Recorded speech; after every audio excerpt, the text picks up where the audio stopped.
ಚಿಕ್ಕಬಳ್ಳಾಪುರ ನೀರಾವರಿ ಹೋರಾಟ ಕಾರ್ಯಕ್ರಮದಲ್ಲಿ ಭಾಗಿಯಾದ ನಿವೃತ್ತ ನ್ಯಾಯಮೂರ್ತಿ ವಿ ಗೋಪಾಲಗೌಡರವರ ಅದ್ಭುತ ಮಾತುಗಳು. ವಿಡಿಯೋವನ್ನ ತಪ್ಪದೆ ಕೊನೆಯವರೆಗೂ ನೋಡಿ. ಶಾಶ್ವತ ನೀರಾವರಿ ಹೋರಾಟ ಸಮಿತಿ ಮತ್ತು ಯುವಶಕ್ತಿ ವತಿಯಿಂದ ಶ್ರೀ GS ಪರಮಶಿವಯ್ಯನವರ ನೆನಪಿನಲ್ಲಿ ಕೋಲಾರ, ಚಿಕ್ಕಬಳ್ಳಾಪುರ ಮತ್ತು ಬೆಂಗಳೂರು ಗ್ರಾಮಾಂತರ ಜಿಲ್ಲೆಗಳ ಎಲ್ಲಾ ಸಂಘಟನೆಗಳ ಪ್ರಮುಖ ಹೋರಾಟಗಾರರ ಸಮಾಲೋಚನಾ ಸಭೆಯನ್ನ ಮಂಗಳವಾರ ಚಿಕ್ಕಬಳ್ಳಾಪುರ ಪತ್ರಕರ್ತರ ಭವನದಲ್ಲಿ ಹಮ್ಮಿಕೊಳ್ಳಲಾಗಿತ್ತು. ಶಾಶ್ವತ ನೀರಾವರಿ ಹೋರಾಟ ಸಮಿತಿ ಅಧ್ಯಕ್ಷ ಆಂಜನೇಯ ರೆಡ್ಡಿ ಮಾತನಾಡುತ್ತಾ, 30 ವರ್ಷಗಳಿಂದ ಹೋರಾಟ ನಡೆಸುತ್ತಾ ಬರುತ್ತಿದ್ದೇವೆ. ಸರ್ಕಾರ 14 ವರ್ಷದಿಂದ ಎತ್ತಿನಹೊಳೆ ನೀರು ತರುತ್ತೇವೆ ಎಂದು ಹೇಳುತ್ತಾ ಬರುತ್ತಿದೆ. ಆದರೆ ಇಂದಿಗೂ ನೀರು ಬರಲಿಲ್ಲ. ಎತ್ತಿನಹೊಳೆ ನೀರಿಗೆ 8,000 ಕೋಟಿ, ನಂತರ 13,000 ಕೋಟಿ, ಅನಂತರ 24,000 ಕೋಟಿ ಬಿಡುಗಡೆ ಮಾಡಿಕೊಂಡು ಎತ್ತಿನಹೊಳೆ ಯೋಜನೆಗೆ ಹಣ ಹೆಚ್ಚುತ್ತಲೇ ಇದೆ. ಆದರೆ ನೀರು ಮಾತ್ರ ಬರಲಿಲ್ಲ. KC ವ್ಯಾಲಿ, HN ವ್ಯಾಲಿ ನೀರಿನಿಂದ ಕೆರೆಗಳಿಗೆ ನೀರು ತುಂಬುತ್ತೇವೆ ಎಂದು ಹೇಳಿದರು. ಆದರೆ ಬೆರಳೆಣಿಕೆಯಷ್ಟು ನೀರು ಸಹ ಕೆರೆಗಳಿಗೆ ತುಂಬಲಿಲ್ಲ. ಕೋಲಾರ, ಚಿಕ್ಕಬಳ್ಳಾಪುರದಲ್ಲಿ ಕೊಳವೆ ಬಾವಿ, ಬೋರ್ವೆಲ್ನಲ್ಲಿ ಬರುವ ನೀರು ವಿಷಕಾರಿ ಎಂದು ಸರ್ಕಾರವೇ ಹೇಳುತ್ತಿದೆ. ಈ ನೀರು ನಮಗೆ ಬೇಕಾ? ಇದರಿಂದ ಕಾಯಿಲೆಗಳು ಹೆಚ್ಚು ಎಂದು ವಿಜ್ಞಾನಿಗಳು ಸರ್ಕಾರಕ್ಕೆ ಹೇಳಿದ್ದಾರೆ ಎಂದರು. ಈ ಜಿಲ್ಲೆಗಳಲ್ಲಿ ಸುಮಾರು 30 ವರ್ಷಗಳಾಯಿತು ಈ ಭಾಗಕ್ಕೆ ನಾವು ನೀರಾವರಿ ಹೋರಾಟ ಆರಂಭ ಮಾಡಿ ಇವತ್ತೇನು ನಾವು ಪರಮಶಿವಯ್ಯನವರನ್ನ 11ನೇ ವರ್ಷದ ಸಂಸ್ಮರಣಾ ದಿನದಂದು ನಾವೇನು ಜ್ಞಾಪಿಸ್ಕೊಳ್ತಾ ಇದ್ವಿ. ಅವರು 1974ನೇ ಇಸ್ವಿಯಿಂದಾನೇ ಈ ಬರಡು ಪ್ರದೇಶಗಳಿಗೆ ನೀರಾವರಿ ಕೊಡಬೇಕು, ಒಂದು ವೇಳೆ ಕೊಡದೇ ಇದ್ದರೆ ಇಲ್ಲಿರ್ತಕ್ಕಂಥ ನದಿಗಳು ಬತ್ತು ಹೋಗ್ತವೆ, ಇಲ್ಲಿರ್ತಕ್ಕಂಥ ಕೆರೆಗಳು ಬತ್ತು ಹೋಗ್ತವೆ ಮತ್ತು ಇಲ್ಲಿ ಅಂತರ್ಜಲವನ್ನು ಸಹ ಮಾಯ ಆಗಿ ಮುಂದಿನ ದಿನಗಳಲ್ಲಿ ಕೃಷಿ ನೀರಾವರಿ ಬಿಡಿ ಕುಡಿಯುವ ನೀರಿಗೂ ಸಹ ಆತಂಕ ಪಡಬೇಕಾಗ್ತದೆ ಅನ್ನುವಂತ ಮಾತನ್ನ ಹೇಳಿ ಆ ನಿಟ್ಟಿನಲ್ಲಿ ಅನೇಕ ಸಲಹೆ ಸೂಚನೆಗಳನ್ನ ಅವರ ಇಡೀ ಜೀವನ ಪರ್ಯಂತ ಅವರೇನು ನೀರಾವರಿ ತಜ್ಞರಾಗಿ, ಇರಿಗೇಷನ್ ಡಿಪಾರ್ಟ್ಮೆಂಟ್ ಅಲ್ಲಿ ಸೂಪರಿಂಟೆಂಡಿಂಗ್ ಇಂಜಿನಿಯರ್ ಆಗಿ, ಎಕ್ಸ್ಪ್ಲೋರೇಷನ್ ಅಲ್ಲಿ ಹಲವಾರು ವರ್ಷಗಳ ಕೆಲಸ ಮಾಡಿದ್ರು. ಅದರ ಅನುಭವದ ಆಧಾರದ ಮೇಲೆ ಅನೇಕ ಒಂದು ಯೋಜನಾ ವರದಿಗಳನ್ನು ಸಿದ್ಧಪಡಿಸಿ ಈ ಭಾಗಕ್ಕೆ ನೀರನ್ನು ತಲುಪಿಸುವಂತ ಕೆಲಸವನ್ನ ಮಾಡ್ಕೊಂಡು ಬಂದಿದ್ರು. ಆದರೆ ಅವರ ಯಾವುದೇ ಸೂಚನೆಯನ್ನ, ಸಲಹೆಯನ್ನ ಸರ್ಕಾರಗಳು ಗಂಭೀರವಾಗಿ ಪರಿಗಣಿಸಲಿಲ್ಲ. ಅಂತ ಸಂದರ್ಭದಲ್ಲಿ ನಿಮಗೆಲ್ಲ ಗೊತ್ತಿದೆ, ಎತ್ತಿನಹೊಳೆ ಅನ್ನುವಂತ ಯೋಜನೆ ಕಡೆಗೆ ಸರ್ಕಾರಗಳು ಯಾವಾಗ ಮುಂದಕ್ಕೆ ಹೋದ್ವು, ಪರಮಶಿವಯ್ಯನವರು ಅವತ್ತೇ ಹೇಳಿದ್ರು, ಇಲ್ಲಿಗೆ ನಿಮ್ಮ ಕತೆ ಮುಗೀತು. ಯಾಕೆಂದ್ರೆ ಎತ್ತಿನಹೊಳೆಯಿಂದ ನೀರು ಬರೋದಿಲ್ಲ, ಸರ್ಕಾರಗಳು ಎತ್ತಿನಹೊಳೆಯನ್ನು ಬಿಡೋದಿಲ್ಲ. ಅದು ಅವ್ರು ಏನು ಹೇಳಿದ್ರು, ಸಾಯಕ್ಕೆ ಮುಂಚೆ, ಕೊನೆ ಉಸಿರು ಬಿಡೋಕ್ ಮುಂಚೆ. ಇವತ್ತು ಅದೇ ನಾವು 14 ವರ್ಷ ಆದ್ರೂ ಅದನ್ನೇ ನೋಡ್ತಾ ಇದ್ವಿ. ಯಾಕೆಂದ್ರೆ ಎತ್ತಿನಹೊಳೆ ಬರೆದು ಇವರು ಬಿಡ್ರು, 8,000 ಕೋಟಿನ 13,000 ಕೋಟಿ ಮಾಡ್ಕೊಂಡ್ರು, 13,000 ಕೋಟಿನ 24,000 ಕೋಟಿ ಮಾಡ್ಕೊಂಡ್ರು. ಇವತ್ತು 8 TMC ಬರ್ತದೆ ಅಂತ ಹೇಳಿ IAS ಹೇಳಿದ್ರೆ 24 TMC ಬರ್ತದೆ ಅಂತ ಹೇಳಿ ಸರ್ಕಾರ ಹೇಳಿತು. ಆದ್ರೆ ಕಳೆದ ಚುನಾವಣಾ ಅಧಿವೇಶನದಲ್ಲಿ ಅದೇ ಸರ್ಕಾರ ಒಂದು ವರದಿಯನ್ನು ಬಿಡುಗಡೆ ಮಾಡಿತು, ಎತ್ತಿನಹೊಳೆಯಲ್ಲಿ 24 ಲಭ್ಯ ಇರೋದು ಸಂಶಯ, ಒಂದು 8 TMC ಸಿಕ್ಕಿದ್ರೆ ಸಿಗಬಹುದು ಅನ್ನುವಂತ ಮಾತನ್ನ ಕಳೆದ ಅಧಿವೇಶನದಲ್ಲಿ ಕೋಲಾರದ ಒಬ್ಬ ಶಾಸಕರ ಪ್ರಶ್ನೆಗೆ ಸದನದಲ್ಲಿ ನೀರಾವರಿ ಮಂತ್ರಿಗಳು ಕೊಟ್ಟಂತ ಉತ್ತರ ಇದೆ. ಆದ್ರೆ ಇದನ್ನ ಪರಮಶಿವಯ್ಯನವರು 15 ವರ್ಷದಿಂದ ಹೇಳಿದ್ರು, ಭಾರತೀಯ ವಿಜ್ಞಾನ ಸಂಸ್ಥೆ 14 ವರ್ಷದಿಂದ ಹೇಳಿತು, ಸೆಂಟ್ರಲ್ ವಾಟರ್ ಕಮಿಷನ್ ನೇರವಾಗಿ ಸರ್ಕಾರಕ್ಕೆ ಪತ್ರವನ್ನೇ ಬರೆಯಿತು, ನೋಡಿ ಇದರಲ್ಲಿ ನೀರಿಲ್ಲ, ನೀರಿನ ಲಭ್ಯತೆ ಇಲ್ಲ, ಜಲವಿಜ್ಞಾನ ತಪ್ಪಾಗಿ ನೀವು ಅರ್ಥೈಸಿದಿರಿ, ತಪ್ಪು ಅಂಕಿಅಂಶಗಳನ್ನ ನೀವು ಇಟ್ಕೊಂಡು 24 TMC ಬರ್ತದೆ ಅಂತ ಹೇಳ್ತೀರಿ. ಆದ್ರೆ ಕೋಲಾರ, ಚಿಕ್ಕಬಳ್ಳಾಪುರ, ಬೆಂಗಳೂರು ಗ್ರಾಮಾಂತರ ಜಿಲ್ಲೆಗಳಲ್ಲಿ ಇರ್ತಕ್ಕಂಥ ಸುಮಾರು 5,400 ಕೆರೆಗಳನ್ನು ತುಂಬಿಸ್ಲಿಕ್ಕೆ ಎಷ್ಟು ನೀರು ಬೇಕು, ಇಲ್ಲಿರ್ತಕ್ಕಂಥ ಕೃಷಿ ಮಾಡ್ಲಿಕ್ಕೆ ರೈತರಿಗೆ ಎಷ್ಟು ಕೃಷಿ ಭೂಮಿಗೆ ಎಷ್ಟು ನೀರು ಬೇಕು, ಇಲ್ಲಿರ್ತಕ್ಕಂಥ ಜನಸಂಖ್ಯೆಗೆ ಅನುಗುಣವಾಗಿ ಕುಡಿಯುವ ನೀರು ಎಷ್ಟು ಬೇಕು, ದನಕರುಗಳಿಗೆ ಎಷ್ಟು ನೀರು ಬೇಕು, ಸಣ್ಣ ಪುಟ್ಟ ಕೈಗಾರಿಕೆಗಳಿಗೆ ಎಷ್ಟು ಬೇಕು, ಇಷ್ಟೆಲ್ಲ ನೀವು ಲೆಕ್ಕ ಹಾಕಿ ಅಷ್ಟು ನೀರನ್ನ ಕೊಡುವಂತ ಒಂದು ಯೋಜನೆಯನ್ನ ರೂಪಿಸಿ ಈ ಜಿಲ್ಲೆಗಳನ್ನು ಕಾಪಾಡಬೇಕು ಅನ್ನುವಂತ ಏನು ಒತ್ತಾಯ ಇತ್ತು ಪರಮಶಿವನವರದು, ಅದನ್ನ ಇವತ್ತಿಗೂ ಸರ್ಕಾರ ಮಾಡ್ತಾ ಇದೆ. ಕೆರೆಗಳ ಸುತ್ತಮುತ್ತಲ ರೈತರು ಓಡಾಡ್ತಾ ಇದ್ದಾರೆ. ಅದ್ರ ಜೊತೆಗೆ ಇವತ್ತು ಸರ್ಕಾರ ಏನು 126 ಕೆರೆ ಒಂದು ವರ್ಷಕ್ಕೆ ತುಂಬಿಸ್ತೀವಿ ಅಂತ ಹೇಳಿ ಕೆಸಿ ವ್ಯಾಲಿಯಲ್ಲಿ, 65 ಕೆರೆ ತುಂಬಿಸ್ತೀವಿ ಅಂತ ಹೇಳಿ HN ವ್ಯಾಲಿಯಲ್ಲಿ ಏನು ಭರವಸೆಯನ್ನು ಕೊಟ್ಟಿದ್ದು, ಇವತ್ತು 6ನೇ ವರ್ಷ ನಡೀತಾ ಇದೆ ಪಂಪಿಂಗ್ ಶುರುವಾಗಿ. ಇವತ್ತಿಗೂ ಆ ಒಂದು ವರ್ಷದಲ್ಲಿ ತುಂಬಿಸ್ತೀವಿ ಅಂತ ಹೇಳಿದಂತ ಇಲ್ಲಿನ 65 ಕೆರೆ ಆಗಲಿ, ಅಲ್ಲಿನ 126 ಕೆರೆ ಆಗಲಿ 6 ವರ್ಷ ಆದ್ರೂ ತುಂಬಿಲ್ಲ. ಕೇವಲ ಬೆರಳೆಣಿಕೆಯಷ್ಟು ಕೆರೆಗಳು ಮಾತ್ರ ತುಂಬಿದಾವೆ. ಆ ತುಂಬಿರೋ ಕೆರೆಗಳ ಸುತ್ತಮುತ್ತ ಅನೇಕ ರೀತಿಯಾದಂತಹ ಅಪಾಯಗಳು ಆಗ್ತಾ ಇದೆ. ಇಂಥದ್ದು ವಾಸ್ತವ ನಮ್ಮ ಕಣ್ಣು ಮುಂದೆ ಇರುವಾಗ ಇವತ್ತು ಸರ್ಕಾರದ ಅಂಕಿಅಂಶಗಳು ಏನ್ ಹೇಳ್ತಾ ಇದ್ದಾವೆ ನೋಡಿ. ಸೆಂಟ್ರಲ್ ಗ್ರೌಂಡ್ ವಾಟರ್ ಬೋರ್ಡ್ 2024ರಲ್ಲಿ ಒಂದು ವರದಿಯನ್ನು ಬಿಡುಗಡೆ ಮಾಡಿದೆ. ಅದರ ಸಾರಾಂಶ ಇಷ್ಟೇ: ಇಡೀ ದೇಶದಲ್ಲಿ ಯಾವುದಾದ್ರೂ ಜಿಲ್ಲೆಗಳಲ್ಲಿ ಅತ್ಯಂತ ಆಳಕ್ಕೆ ಹೋಗಿದೆ ಅಂತರ್ಜಲ ಅಂದ್ರೆ ಅದು ಕೋಲಾರ, ಚಿಕ್ಕಬಳ್ಳಾಪುರ ಮತ್ತು ಬೆಂಗಳೂರು ಗ್ರಾಮಾಂತರ ಜಿಲ್ಲೆಗಳಲ್ಲಿ ಅತ್ಯಂತ ಆಳಕ್ಕೆ ಹೋಗಿದೆ. ಮತ್ತೆ ಆಳಕ್ಕೆ ಹೋಗಿರೋದೇ ಅಲ್ಲ, ಅಲ್ಲಿ ಕುಡಿಯಲಿಕ್ಕೆ ನೀರು ಯೋಗ್ಯವಲ್ಲದ ನೀರು ಸಿಗ್ತಾ ಇದೆ. ಮತ್ತು ಬಹುತೇಕ ಎಲ್ಲ ಕುಡಿಯುವ ಕೊಳವೆ ಬಾವಿಗಳಲ್ಲಿ ಸರ್ಕಾರದೇ ವರದಿ ಇದೆ. ಕರ್ನಾಟಕ ಸರ್ಕಾರ ಎಂಪ್ರಿ ಅನ್ನುವಂಥ ಸಂಸ್ಥೆ ಒಂದು ಸಂಶೋಧನೆ ಮಾಡಿದೆ, ಸರ್ಕಾರನೇ ಬಿಡುಗಡೆ ಮಾಡಿದೆ. ಅನೇಕ ಕೊಳವೆ ಬಾವಿಗಳಲ್ಲಿ, ಬಹುತೇಕ ಕೊಳವೆ ಬಾವಿಗಳಲ್ಲಿ, ಕುಡಿಯುವ ನೀರಿನ ಕೊಳವೆ ಬಾವಿಗಳಲ್ಲಿ ಯುರೇನಿಯಂ ಇದೆ. ಇಂಥ ನೀರನ್ನು ಕುಡಿದ್ರೆ ಅನೇಕ ರೀತಿಯಾದಂತಹ ಬಹು ಅಂಗಾಂಗ ಕಾಯಿಲೆಗಳು ಬರ್ತವೆ, ಕಾಸ್ಟ್ಲಿ ಕಾಯಿಲೆಗಳು ಬರ್ತವೆ ಅಂತ ಹೇಳ್ತೀವಿ. ಒಂದು ಕಡೆ ನಮಗೆ ನೀರಾವರಿ ಕೊಡ್ರಿ, ಇನ್ನೊಂದು ಕಡೆ ಕುಡಿಯುವ ನೀರು ಸರಬರಾಜು ಮಾಡ್ತಾ ಹೇಳ್ತಾರೆ ಅನ್ನುವಂತ ಒಂದು ತೀರ್ಮಾನಕ್ಕೆ ಬಂದ್ಬಿಟ್ಟಿದೆ. ಈಗ ನೀರಾವರಿ ಹೋರಾಟ ಮತ್ತೆ ಏನ್ ಮಾಡ್ಬೇಕು ನಾವು? ಇದು ನಮ್ಮನ್ನ ಕಾಡ್ತಿರ್ತಕ್ಕಂಥ ಪ್ರಶ್ನೆ.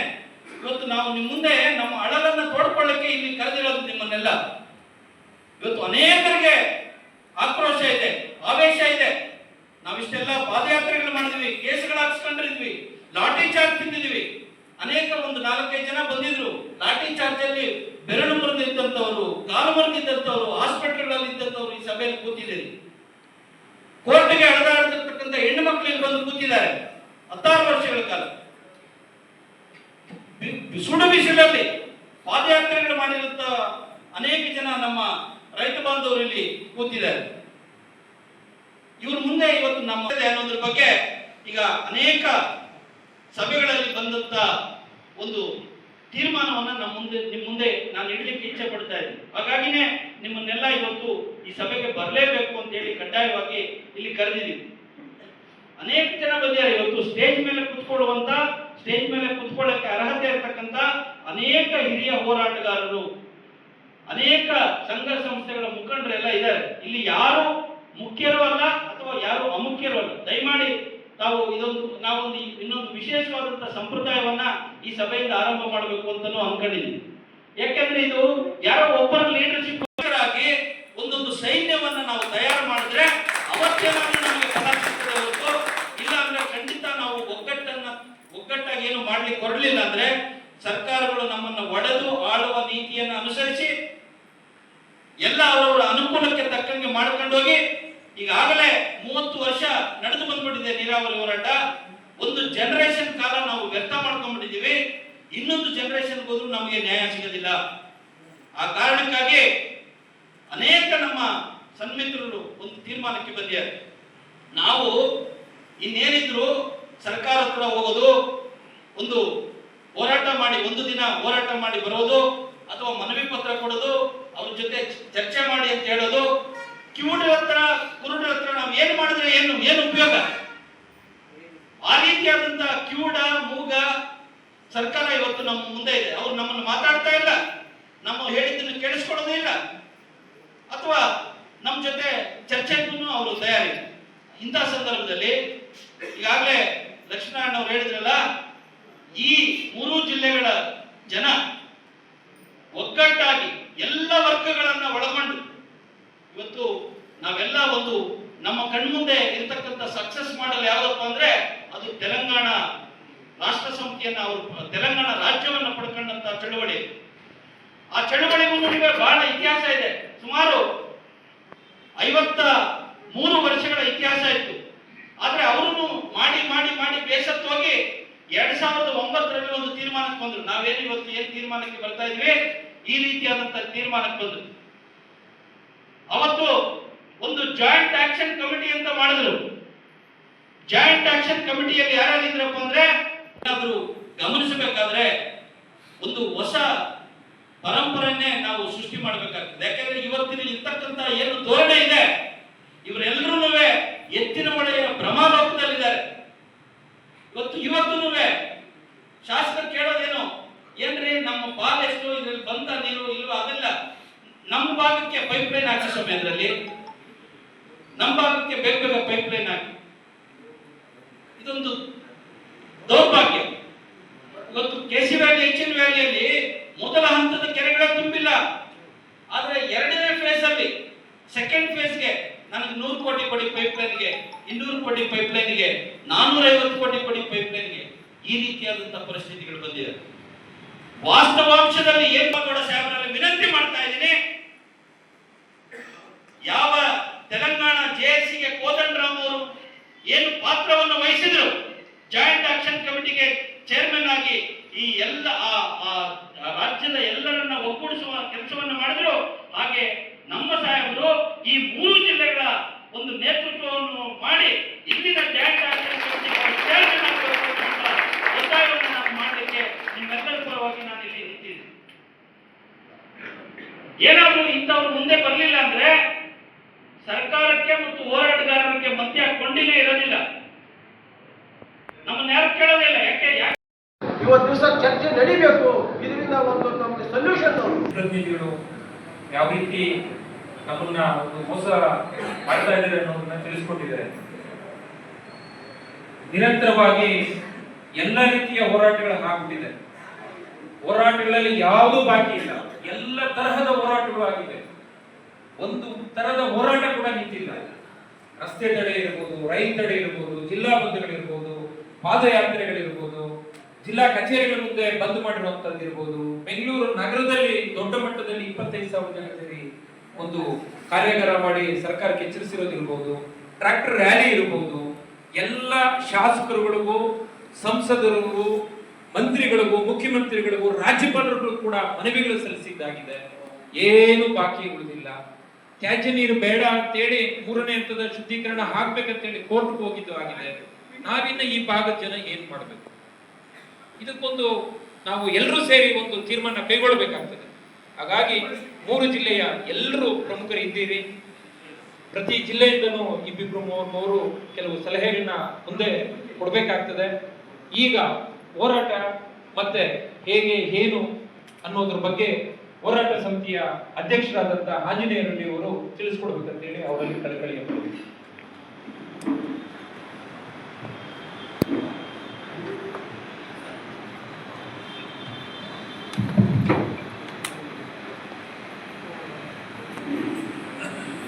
ಎಲ್ಲ ಕನ್ನಡ ಪರ, ರೈತ ಪರ, ದಲಿತ ಪರ, ಕಾರ್ಮಿಕರ ಪರವಾಗಿರ್ತಕ್ಕಂಥ, ಪ್ರಗತಿಪರವಾಗಿ ಸಾಮಾಜಿಕ ಕಾರ್ಯಗಳಲ್ಲಿ ತೊಡಗಿರ್ತಕ್ಕಂಥ ಮತ್ತು ಮಹಿಳಾ ಪರವಾಗಿ ಧ್ವನಿ ಎತ್ತುವಂಥ ಹಲವಾರು ಸಂಘಟನೆಗಳು ಇವತ್ತು ಈ ಸಭೆಯಲ್ಲಿ ಒಂದು ಭಾಗವಹಿಸಿದೆ. ಶಾಶ್ವತ ನೀರಾವರಿ ಹೋರಾಟ ಸಮಿತಿ ಮತ್ತು ಯುವಶಕ್ತಿ ವತಿಯಿಂದ ಹಮ್ಮಿಕೊಂಡಿದ್ದ ಜಿಎಸ್ ಪರಮಶಿವಯ್ಯನವರ ನೆನಪಿನಲ್ಲಿ ಕೋಲಾರ, ಚಿಕ್ಕಬಳ್ಳಾಪುರ, ಬೆಂಗಳೂರು ಗ್ರಾಮಾಂತರ ಜಿಲ್ಲೆಗಳ ಎಲ್ಲಾ ಸಂಘಟನೆಗಳ ಪ್ರಮುಖ ಹೋರಾಟಗಾರರ ಸಮಾಲೋಚನಾ ಸಭೆಯ ದಿಕ್ಸೂಚಿ ಭಾಷಣಕಾರರು ಆದ ಗೌರವಾನ್ವಿತ ಜಸ್ಟಿಸ್ ವಿ ಗೋಪಾಲಗೌಡರವರು ಮಾತನಾಡುತ್ತಾ, ಸಮಾಜದಲ್ಲಿ ಪ್ರತಿಯೊಬ್ಬರಿಂದ ಮತ ಪಡೆದು ನಂತರ ಅವರನ್ನ ನಿರ್ಲಕ್ಷ್ಯ ಮಾಡುವ ಎಲ್ಲ ಸರ್ಕಾರಗಳು, ಒಂದು ಗ್ರಾಮದಲ್ಲಿ 3 ಪಕ್ಷಗಳು ಇವೆ ಅಂದ್ರೆ ಸರ್ಕಾರಕ್ಕೆ ಲಾಭದಾಯಕವಾಗಿದೆ ಎಂದರ್ಥ. ಈ ದೇಶದ ಪ್ರಜಾಪ್ರಭುತ್ವ ಹದಗೆಟ್ಟಿದೆ, ಭ್ರಷ್ಟಾಚಾರ ತುಂಬಿ ತುಳುಕುತ್ತಿದೆ. ಎಲ್ಲ ಸರ್ಕಾರಿ ಕಚೇರಿಗಳಲ್ಲಿ ಅಧಿಕಾರಿಗಳಿಗಿಂತ ಏಜೆಂಟರೇ ಜಾಸ್ತಿ ಕೆಲಸ ಮಾಡುತ್ತಿರುತ್ತಾರೆ. ನನಗೆ ಮನೆಯಲ್ಲಿದ್ದರೆ ಸಾಕು, ಲಕ್ಷ ಗಟ್ಟಲೆ ಹಣ ನೀಡುವರು ಬರುತ್ತಾರೆ. ಆದರೆ ಹಣ ಮುಖ್ಯ ಅಲ್ಲ, ನನ್ನ ದೇಶದ ರೈತ ಕುಟುಂಬ ಮುಖ್ಯ. ಅತ್ಯಾಚಾರ, ಕೊಲೆ ಮಾಡಿದವರಿಗೆ ಬೇಲ್ ನೀಡುತ್ತಾರೆ. ಈ ನ್ಯಾಯಾಂಗ ವ್ಯವಸ್ಥೆಯಲ್ಲಿ ಛೇ, ನಾಚಿಕೆ ಆಗಬೇಕು ನಮಗೆ ಎಂದು ಗುಡುಗಿದರು. ಇದು ಅವರಿಗೆ ಲಾಭದಾಯಕವಾಗಿದೆ. ರಾಜಕೀಯ ಪಕ್ಷಗಳು ಹುಟ್ಟಾಕೊಂಡು ಸ್ವಾರ್ಥಕ್ಕಾಗಿ ಕುಟುಂಬಕ್ಕಾಗಿ ರಾಜಕಾರಣ ಮಾಡತಕ್ಕಂತಹ ಒಂದು ಕಾಲ ಈ ದೇಶಕ್ಕೆ ಒದಗಿ ಬಂದಿದೆ. ವಂಶ ಪಾರಂಪರ್ಯವಾಗಿ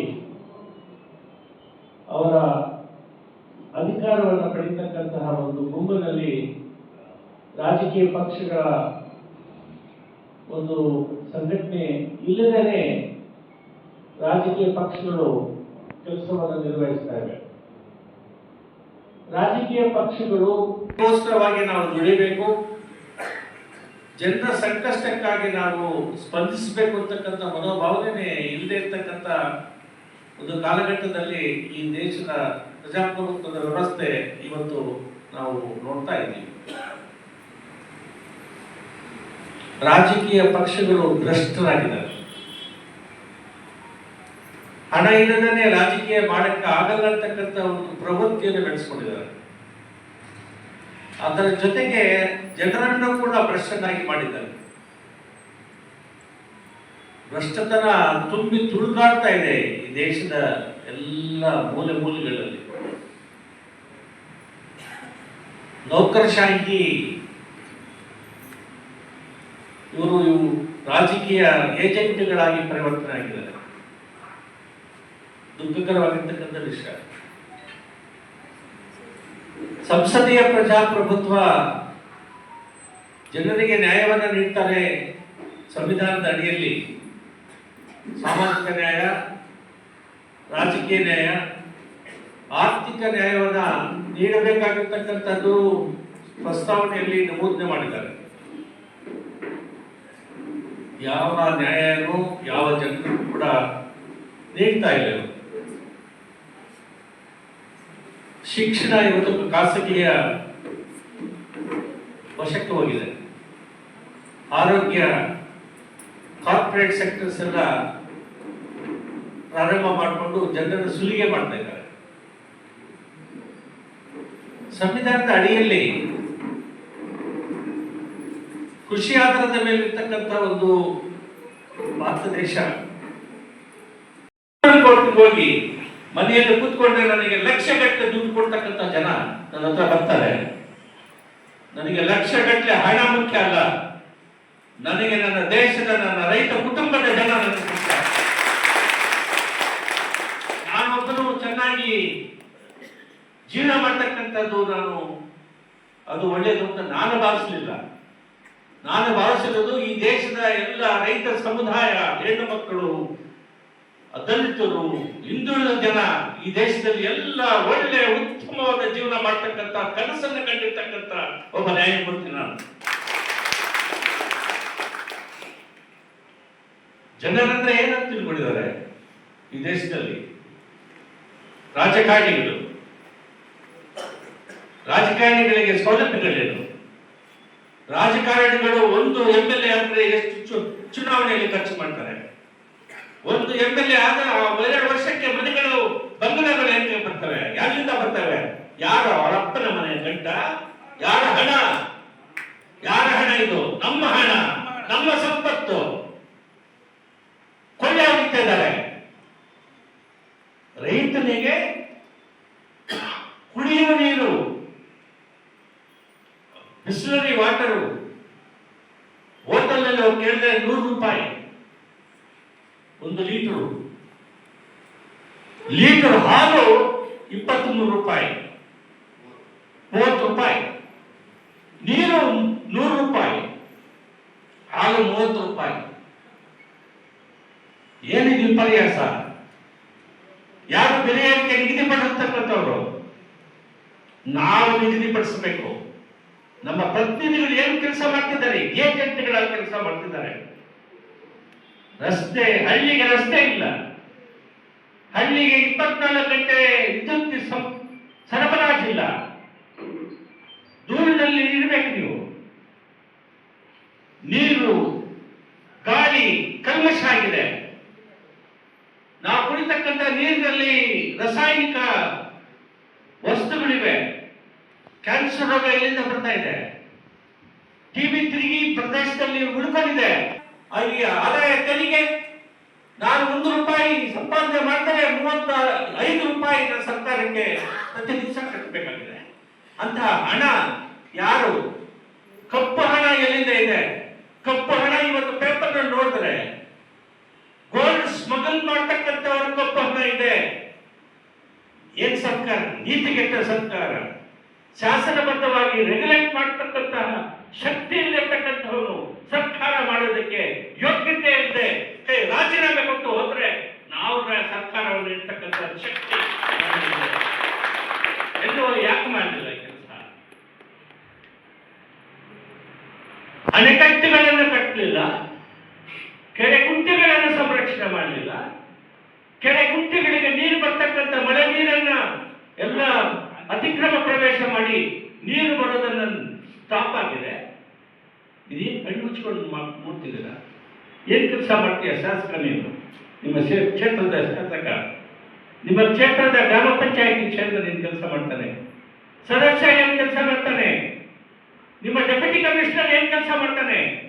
ಅಸಿಸ್ಟೆಂಟ್ ಕಮಿಷನರ್ ಏನ್ ಕೆಲಸ ಮಾಡ್ತಾನೆ? ಏನೊಂದು ಕೆಲಸ? ಕೃಷಿ ಅಧಿಕಾರಿಗಳು ಏನ್ ಕೆಲಸ ಮಾಡ್ತಿದ್ದಾರೆ? ಯಾವ ಬೆಳೆ ಬೆಳೆಯಬೇಕು ಅಂತ ರೆಗ್ಯುಲೇಟ್ ಮಾಡ್ತಕ್ಕಂಥ ಕೃಷಿ ಡಿಪಾರ್ಟ್ಮೆಂಟ್ ಇಲಾಖೆ ಏನ್ ಕೆಲಸ ಮಾಡ್ತದೆ? ರಸಗೊಬ್ಬರ ಯಾಕೆ ಬಂದಿದೆ? ತಿಪ್ಪೆ ಗೊಬ್ಬರದಲ್ಲಿ ನಾವು ಭತ್ತವನ್ನು ಬೆಳೀತಿದ್ವಿ, ಹೊಂಗೆ ಸೊಪ್ಪನ್ನು ಹಾಕಿ ನಾವು ನೈಟ್ರೋಜನ್ ಕೊಟ್ಟು ನೂರಾರು ಮೂಟೆಗಳು ನಾವು ಭತ್ತವನ್ನು ಬೆಳೀತಿದ್ದೀವಿ, ರಾಗಿ ಬೆಳೀತಿದ್ದೀವಿ, ಕಡಲೆಕಾಯಿ ಬೆಳೀತಿದ್ದೀವಿ, ಸಜ್ಜೆ ಬೆಳೀತಿದ್ದೀವಿ. ಇವತ್ತು ಯಾವ ಪರಿಸ್ಥಿತಿ ಬಂದಿದೆ ಅಂದ್ರೆ ರಸಗೊಬ್ಬರವನ್ನು ಹಾಕದೇನೆ ಬೆಳೆ ಬೆಳೆಯಲಿಕ್ಕೆ ಸಾಧ್ಯ ಇಲ್ಲ ಅಂತೇಳಿ ಈ ಎಲ್ಲ ರೈತರಿಗೆ ತುಂಬಿ ಬಿಟ್ಟಿದ್ದಾರೆ. ಯಾಕಾಗಿದೆ ಇದು? ವಾತಾವರಣವನ್ನು ಕೆಡಿಸಿದ್ದಾರೆ. ಶಾಹಿ ಜನರಿಗೆ 5%, 7%, 10% DA ಪರಿಷ್ಕರಣೆ ಚುನಾವಣೆ ಬಂದ್ರೆ ನೀವು ಮಾಡ್ತೀರಾ? ಅವ್ರ ಮತವನ್ನು ಪಡೆಯುವುದಕ್ಕೆ ರೈತರು ಮತ ಕೊಡಲ್ವಾ? ರೈತರಿಗೆ ಬೇಡಿಕೆಗಳಿಲ್ವಾ? ರೈತರಿಗೆ ಅಣೆಕಟ್ಟುಗಳು ಬೇಡವಾ? ನೀರು ಸರಬರಾಜು ಬೇಡವಾ? ವಿದ್ಯುತ್ ಶಕ್ತಿ ಬೇಡವಾ? ಬೆಳೆದಿರ್ತಕ್ಕಂಥ ಬೆಳೆಗಳಿಗೆ ಮಾರ್ಕೆಟ್ ಬೇಡವಾ? ಬಿಡದೆ ಈ ತರಕಾರಿಗಳು ಉಟ್ಕೊಂಡಿದ್ದಾರೆ. 3 ತಿಂಗಳು ನೀವು ಟೊಮೊಟೊ ಬೆಳೆದರೆ ನಿಮ್ಮ ಟೊಮೊಟೊ ಒಂದು ಬಾಕ್ಸ್ಗೆ ಇವಾಗ ಆನ್ಲೈನ್ ನಲ್ಲಿ ಹಾಕಿದ್ರೆ ನಿಮಗೆ ಒಂದು RTC ಬರ್ತದೆ ಅಂತ. ಆನ್ಲೈನ್ ನಿಮ್ದು ಆನೆ ಆಗಲ್ಲ. ಯಾಕಂತ ಹೇಳಿದ್ರೆ ಬರೀ ಏಜೆಂಟ್ಗಳನ್ನ ಇಟ್ಕೊಂಡು ಅವರ ಮುಖಾಂತರ ಆ ತಹಶೀಲ್ದಾರರು, ಹೆಡ್ ಗುಮಾಸ್ತಗಳು ತುಂಬಿ ತುಳುಕಾಡ್ತಾ ಇದ್ದಾರೆ. ನಮ್ಮ ಹೈಕೋರ್ಟ್ ನಲ್ಲಿ ಕೂಡ ಇವತ್ತು ಕೇಸ್ ಕೋರ್ಟ್ ಮುಂದೆ ಬರಬೇಕು ಅಂತ ಹೇಳಿದ್ರೆ ಒಬ್ಬ ಕಕ್ಷಿಗಾರ 5,000ದಿಂದ 10,000 ರೂಪಾಯಿ ನ್ಯಾಯಾಲಯಕ್ಕೂ ಪ್ರವೇಶ, ಅಲ್ಲಿ ಹಣ ಕೊಟ್ಟರೆ ಕೆಲಸ ಆಗ್ತಕ್ಕಂಥ ಒಂದು ಪರಿಸ್ಥಿತಿ ಈ ದೇಶದಲ್ಲಿ ಬಂದಿದೆ ಅಂತ ಹೇಳಿದ್ರೆ ಈ ದೇಶದಲ್ಲಿ ನಮಗೆ ಇಂಥ ಅಧಿಕಾರಿಗಳು ಬೇಕೆ? ಇಂಥ ಇಲಾಖೆಗಳು ಬೇಕೆ? ಇದು ಪರಿಸ್ಥಿತಿ ಇವತ್ತು ನೀವು ಅರ್ಥ ಮಾಡ್ಕೋಬೇಕಾಗಿದೆ. ಆದ್ದರಿಂದ ನೀವು ಎಚ್ಚರಿಕೆ ಆಗಲಿಲ್ಲ ಅಂತ ಹೇಳಿದ್ರೆ ನೀವು ಬಹಳ ಮೋಸದಲ್ಲಿ ನಿಮ್ಮನ್ನು ಮೋಸ ಮಾಡಿಬಿಟ್ಟಿದ್ದಾರೆ. ಪ್ರತಿನಿಧಿಗಳು ನಿಮ್ಮನ್ನು ಆರಿಸಿ ಸರ್ಕಾರ ರಚನೆಗಳನ್ನ ಮಾಡಿ ಬೇಜವಾಬ್ದಾರಿಯಾಗಿ ಕ್ರಿಮಿನಲ್ ಸೆಲ್ ಕೂಡ ಪ್ರತಿನಿಧಿಗಳಾಗ್ತಕ್ಕಂಥ ಒಂದು ಪ್ರಮೇಯ, ರೇಪ್ ಕೇಸ್ಗಳು ಹಾಕೊಂಡಿರ್ತಕ್ಕಂಥ ಅವರು ಶಾಸಕರು. ಇದು ನಾಚಿಕೆಗೇಡು ಈ ದೇಶಕ್ಕೆ. ಇದೆಲ್ಲ ಯಾಕಾಗ್ತಾ ಇದೆ? ಯಾರು ಕಾರಣೀಭೂತರು? ನಾಚಿಕೆ ಇಲ್ಲದೇನೆ ಒಂದು ಹೆಣ್ಣು ಮಗಳು, ನೀವೆಲ್ಲ ನೋಡಿದ್ದೀರಿ 6 ತಿಂಗಳ ಹಿಂದೆ ಯಾವ ರೀತಿ ಹೆಣ್ಣು ಮಗಳನ್ನ, ಮದುವೆ ಆಗಿರ್ತಕ್ಕಂಥ ಹೆಣ್ಣು ಮಕ್ಕಳನ್ನೆಲ್ಲ ಕಳಿಸ್ತಕ್ಕಂಥ ಮನೋಭಾವನೆ ಇಟ್ಕೊಂಡಿರ್ತಕ್ಕಂಥ ಶಾಸಕ ಪ್ರತಿನಿಧಿಗಳು ಈ ದೇಶದಲ್ಲಿ ಇದ್ದಾರೆ. ಇದೇನು ಇದು ನಾಚಿಕೆಗೇಡು ಈ ದೇಶಕ್ಕೆ. ನಾಚಿಕೆಗೇಡು. ಅವನು ಬೇಲ್ ಕೊಡ್ತಾರೆ, ನಮ್ಮ ನ್ಯಾಯಾಂಗ ಮರ್ಡರ್ ಕೇಸ್ನಲ್ಲಿ ಬೇಲ್ ಕೊಡ್ತಾರೆ. ಏನಿದು? ಏನು ಪ್ರಯಾಸ? ಶಾಸನಬದ್ಧ ಆಳ್ವಿಕೆ ಈ ದೇಶದಲ್ಲಿ ಇದೆಯಾ? ಹೆಣ್ಣು ಮಕ್ಕಳು ಮರ್ಯಾದೆಯಿಂದ ಬಾಳ್ತಕ್ಕಂಥ ಒಂದು ಸಮಾಜದ ವ್ಯವಸ್ಥೆ ಇದೆಯಾ? ನಾಗರಿಕ ಸಮಾಜದ ಈ ದೇಶದಲ್ಲಿ ಅಂತ ನಾವು ಹೇಳಕ್ಕಾಗ್ತದ? ಹೆಣ್ಣು ಮಕ್ಕಳಿಗೆ ರಕ್ಷಣೆ ಇದೆಯಾ ಈ ದೇಶದಲ್ಲಿ? 50% ಹೆಣ್ಣು ಮಕ್ಕಳು ಈ ದೇಶದಲ್ಲಿದ್ದಾರೆ. ಸಮಾನತೆ ಅಂತ ಹೇಳಿ 14ಕ್ಕೆ ಬೊಬ್ಬೆ ಹಾಕ್ತೀವಿ. ಸಮಾನ ಅವಕಾಶಗಳನ್ನ ನಾವು 15, 14, 19 ಸಂವಿಧಾನದಲ್ಲಿ ಹೇಳ್ತೀವಿ. ಏನು ಹೆಣ್ಣು ಮಕ್ಕಳಿಗೆ ಸಬಲೀಕರಣ ಅಂತ ಹೇಳ್ತೀವಿ. 8ನೇ ತಾರೀಕಿಂದ 15ನೇ ತಾರೀಕುವರೆಗೂ ಈ ಅಂತಾರಾಷ್ಟ್ರೀಯ ಮಹಿಳಾ ದಿನಾಚರಣೆಗಳಂತ ಆಚರಣೆ ಮಾಡ್ತೀರಿ. ಹಳ್ಳಿಯ ಗ್ರಾಮೀಣ ಬದುಕಿನಲ್ಲಿ ಕಸ ಗುಡಿಸ್ತಕ್ಕಂಥವಳಿಗೆ ನೀವು ಪ್ರಶಸ್ತಿಯನ್ನು ನೀಡ್ತೀರಾ, ಗೌರವಿಸ್ತೀರಾ? ಯಾರು ಕೊಡಬೇಕು? ಹಳ್ಳಿಯಲ್ಲಿ ಅಡಿಗೆ ಮನೆಯಲ್ಲಿ ಕೆಲಸ ಮಾಡ್ತಕ್ಕಂಥ ಹೆಣ್ಮಕ್ಳನ್ನ ಗುರುತಿಸಬೇಕು. ತಿಪ್ಪೆ ಮಕ್ಕಳನ್ನು ತಗೊಂಡೋಗಿ ಅಲ್ಲಿ ಆಗ್ತಕ್ಕಂಥ ಆ ಹೆಣ್ಮಕ್ಳನ್ನ ಸಂರಕ್ಷಣೆ ಮಾಡಬೇಕು. ಗರ್ಭಿಣಿ ಹೆಂಗಸಾಗಿ ಪೈರನ್ನು ಯಾವನು ಮಾಡೋನು ಬೆಂಗಳೂರು ನಗರದಲ್ಲಿ ನೀವು ಮಾಡಿದರೆ ಹೆಣ್ಣು ಮಕ್ಕಳಿಗೆ ಗೌರವ ಸಲ್ಲಿಸಿದಾಗುತ್ತಾ? ಸಬಲೀಕರಣ ಆಗ್ತದ? ಏನಿದು ಉಪನ್ಯಾಸ? ಏನಿದು ಅನ್ಯಾಯ? ನಮ್ಮ ಮಕ್ಕಳಿಗೆ ವಿದ್ಯಾಭ್ಯಾಸ ಬೇಡವಾ? ನಮ್ಮ ಮಕ್ಕಳು ವೈದ್ಯರಾಗೋದು ಬೇಡವಾ? ನಮ್ಮ ಮಕ್ಕಳು ವಕೀಲರಾಗೋದು ಬೇಡವಾ? ನಮ್ಮ ಮಕ್ಕಳು ನ್ಯಾಯಾಧೀಶರಾಗೋದು ಬೇಡವಾ? ನಮ್ಮ ಮಕ್ಕಳು ವೈದ್ಯರಾಗೋದು ವಿಜ್ಞಾನಿಗಳಾಗೋದು ಬೇಡವಾ? ನಮ್ಮ ಮಕ್ಕಳು ಒಂದು ಪ್ರೈಮ್ ಮಿನಿಸ್ಟರ್ ಆಗೋದು ಬೇಡವಾ? ಮಂತ್ರಿ ಆಗೋದು ಬೇಡವಾ? ಏನು ಯಾಕೆ ಆಗುದಿಲ್ಲ? ಏನು ಪ್ರಜಾಪ್ರಭುತ್ವದ ಒಂದು ತಂತ್ರ? ಏನದ ಅರ್ಥ? ಎಲ್ಲಿ ಇವು ನಡೀತಾ ಇದೆ ಪ್ರಜಾಪ್ರಭುತ್ವ ಈ ದೇಶದಲ್ಲಿ? ಇದಕ್ಕೆ ಯಾರು ಉತ್ತರ ಕೊಡಬೇಕು? ಉತ್ತರ ಕೊಡಿಸ್ತಕ್ಕಂಥ ಶಕ್ತಿ ಸಾಮರ್ಥ್ಯ ರೈತ ಕುಟುಂಬದಲ್ಲಿ ಇವತ್ತು ಇದೆ. ಪಾಣಿಯಿಂದಲೇ ನಿಮ್ಗೆ ಏನು ಮುಂದೆ ಕಾರ್ಯಗಳು ನಿಮಗೆ ನಡೆಯುವುದಿಲ್ಲ. ಸಾಲ ತಗೋಬೇಕು ಅಂದ್ರೂ ಪಾಣಿ ಕೊಡಬೇಕು, ಖಾತಾ ಕೊಡಬೇಕು. ಈ ದಾಖಲೆಗಳು ಇಲ್ಲದೇನೆ ಏನು ನೀವು ವ್ಯವಹಾರ ಮಾಡೋದಕ್ಕೆ ಸಾಧ್ಯನೇ ಇಲ್ಲ. ಈ ಹಣದ ವಸೂಲಿ ಸೆಂಟರ್ಗಳಾಗಿವೆ ಎಲ್ಲ ಇಲಾಖೆಗಳು. ಇವತ್ತು ಒಂದು ಅಧಿಕಾರಿ ಒಂದು ಪೊಲೀಸ್ ಸ್ಟೇಷನ್ಗೆ ಇನ್ಸ್ಪೆಕ್ಟರ್ ಆಗಿ, ಸಬ್ ಇನ್ಸ್ಪೆಕ್ಟರ್ ಆಗಿ, ಡಿವೈಎಸ್ಪಿ ಆಗಿ, SP ಆಗಿ ಬರಬೇಕು ಅಂತಂದ್ರೆ ಯಾವ ಪೊಲೀಸ್ ಸ್ಟೇಷನ್ ಎಷ್ಟು ಅಲ್ಲಿ ಹಣ ಸಂಪಾದನೆ ಮಾಡೋದಕ್ಕೆ ಸಾಧ್ಯ ಇದೆ ಅನ್ನೋದರ ಮೇಲೆ ರೇಟ್ ನಿಗದಿಯಾಗಿ ಒಬ್ಬ ಶಾಸಕ ಮಂತ್ರಿ ಹಣ ತೆಗೆದುಕೊಂಡು ಪತ್ರ ಬರೆದು ಅವರಿಗೆ ವರ್ಗಾವಣೆ ಮಾಡ್ತಕ್ಕಂಥದ್ದು ವ್ಯವಹಾರ ನಡೀತಾ ಇದೆ ಇವತ್ತು ಈ ಸರ್ಕಾರಗಳಲ್ಲಿ. ಅಂದ್ರೆ ಶಾಸಕರ ಪರವಾಗಿ ಅಧಿಕಾರಿಗಳನ್ನ ಹಾಕಿಸ್ಕೊಂಡು ಅವರು ಶಾಸಕರ ಹೇಳಿದಾಗ ನಡೆಸತಕ್ಕಂತಹ ಅಧಿಕಾರಿಗಳು ನಿಮಗೆ ನ್ಯಾಯ ಕೊಡಿಸ್ತಾರೆ. ಎರಡು ಗುಂಪುಗಳು ಜಗಳ ಆದ್ರೆ ಬೆಳೀತಕ್ಕಂಥದ್ದಕ್ಕೆ ನಾವು ಹೋರಾಟ ಮಾಡಿದ್ದು. ನೀವು ಕೆರೆಗಳಿಗೆ ನೀರು ತುಂಬಿಸ್ತಕ್ಕಂಥದ್ದು, ಮಹಾಸಾಗರಕ್ಕೆ ಮಳೆಗಾಲದಲ್ಲಿ ನದಿಗಳಲ್ಲಿ ಹೋಗಿ ಅಲ್ಲಿ ಮಹಾಸಾಗರಕ್ಕೆ ಹೋಗ್ತಾ ಇದೆ. ಆ ನೀರನ್ನೆಲ್ಲ ಅಣೆಕಟ್ಟೆಗಳನ್ನ ಮಾಡಿ, ಚೆಕ್ ಡ್ಯಾಮ್ಸ್ ಮಾಡಿ, ನೀರು ಸರಬರಾಜು ರೈತರಿಗೆ ಕೊಟ್ರೆ ಅವನು ಭತ್ತ ಬೆಳೀತಾನೆ, ರಾಗಿ ಬೆಳೀತಾನೆ. ನಿನ್ನ ಸಹಾಯ ಇನ್ನೇನು ಬೇಕಾಗಿಲ್ಲ. ವಿದ್ಯುತ್ ಶಕ್ತಿ ನೀವು ಕೊಟ್ರೆ ಸಾಕಾಗಿದೆ. ಆ ವಿದ್ಯುತ್ ಶಕ್ತಿ ಜೊತೆಗೆ ನನಗೆ ಮಾರ್ಕೆಟ್ ಕೊಟ್ರೆ ಸಾಕಾಗಿದೆ. ನೀನು ನನಗೆ ಇದು ಬ್ಯಾಂಕ್ನಲ್ಲಿ ಲೋನ್ ಕೊಡಬೇಡ, ಸಾಲನೂ ಮನ್ನಾ ಮಾಡಬೇಡ, ನನಗೆ ಇಷ್ಟು ಕೊಡಗೆ ಅಂತ ಹೇಳಿದ್ರೆ ಇದನ್ನು ಕೊಡಕ್ಕೆ ಸಾಧ್ಯ ಇದೆ ಇರ್ತಕ್ಕಂಥ ಸರ್ಕಾರ ಇವತ್ತು ನಮ್ಮನ್ನ ಆಳ್ತಾ ಇಲ್ಲ. ಇಂತಹ ಸರ್ಕಾರಗಳು ನಮ್ಗೆ ಬೇಕಾಗಿಲ್ಲ. ಆದ್ರಿಂದ ನೀವು ಸುಮ್ಮನೆ ಕೂತ್ಕೊಂಡಿರ್ತಕ್ಕಂಥ ಪ್ರಮೇಯ ಇವಾಗಿಲ್ಲ. ಪ್ರಜಾಪ್ರಭುತ್ವವನ್ನ ಇರಬೇಕು ಅಂತ ಆದ್ರೆ ಎರಡನೇ ಸ್ವಾತಂತ್ರ್ಯ ಸಂಗ್ರಾಮದಲ್ಲಿ ನೀವೆಲ್ಲರೂ ಕೂಡ ಭಾಗವಹಿಸಬೇಕಾಗಿದೆ, ಹೋರಾಟ ಮಾಡಬೇಕಾಗಿದೆ. ಹೋರಾಟ ಮಾಡಿ ಪ್ರತಿಯೊಂದು ಗ್ರಾಮದಲ್ಲಿ ನೀವೆಲ್ಲ ಭೇಟಿ ಮಾಡಬೇಕಾಗಿದೆ, ಅವರ ಮನೆ ಪರಿವರ್ತನೆಗಳನ್ನ ಮಾಡಬೇಕಾಗಿದೆ. ಇದರಲ್ಲಿ ವಿಶೇಷವಾಗಿ ಹೆಣ್ಣು ಮಕ್ಕಳು ಕೂಡ ಜಾಸ್ತಿ ಯಾವ ರೀತಿ ಸ್ವತಂತ್ರ ಸಂಗ್ರಾಮದಲ್ಲಿ ಹೆಣ್ಣು ಮಕ್ಕಳು ಕೂಡ ಭಾಗವಹಿಸಿ ಸ್ವಾತಂತ್ರ್ಯವನ್ನು ತಂದುಕೊಟ್ಟಿದ್ದಾರೋ ಅದೇ ರೀತಿ ಇವತ್ತಿನ ದಿವಸ ರೈತರ ಭಾವನೆ, ರೈತರ ಸಂಕಷ್ಟಕ್ಕೆ ಈಡು ಸ್ಪಂದಿಸಬೇಕಾಗಿರ್ತಕ್ಕಂಥ ನಮ್ಮನ್ನು ಆಳ್ತಕ್ಕಂತಹ ಸರ್ಕಾರದ ಪ್ರತಿನಿಧಿಗಳನ್ನ ಮತ್ತು ನೌಕರಶಾಹಿ ಭ್ರಷ್ಟ ಅಧಿಕಾರಿಗಳನ್ನ ಗಮನವನ್ನ ಸೆಳೆಯಬೇಕು ಅಂತ ಹೇಳಿದ್ರೆ ಹೋರಾಟ ಬಹಳ ಮುಖ್ಯ. ನಮ್ಮ ಹಣವನ್ನ ಬಂಡವಾಳಶಾಹಿಗಳಿಗೆ, ಕೈಗಾರಿಕೋದ್ಯಮಿಗಳಿಗೆ ಸಾವಿರಾರು ಕೋಟಿ ಹಣವನ್ನು ಕೊಡ್ತಾರೆ. ಸಾವಿರಾರು ಕೋಟಿ ಹಣವನ್ನು ಮರುಪಾವತಿ ಮಾಡದೇ ಇದ್ರೆ ಅದನ್ನ ನಾನ್ ಪರ್ಫಾರ್ಮಿಂಗ್ ಅಸೆಟ್ಸ್ ಅಂತ ಹೇಳಿ ಲಕ್ಷಾಂತರ ಕೋಟಿ ಹಣವನ್ನ ಅವ್ರಿಗೆ ಬಿಟ್ಕೊಟ್ಬಿಟ್ಟಿದ್ದಾರೆ. ಅವರಿಗೆ ಮಾತಾಡುವವರು ಯಾವನೂ ಇಲ್ಲ.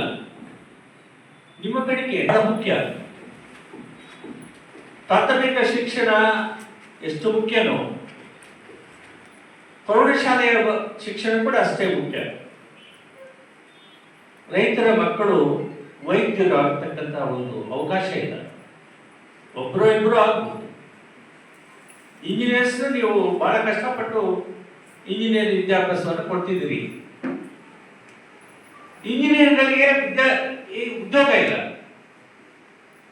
ಎಲ್ಲರಿಗೂ ಉದ್ಯೋಗ ಕೊಡತಕ್ಕಂಥ ಒಂದು ಗಾಢವಾದ ಜವಾಬ್ದಾರಿ, ಸಂವಿಧಾನಬದ್ಧವಾದ ಜವಾಬ್ದಾರಿ ನಮ್ಮನ್ನು ಆಗ್ತಕ್ಕಂಥ ಸರ್ಕಾರಗಳ ಜವಾಬ್ದಾರಿ.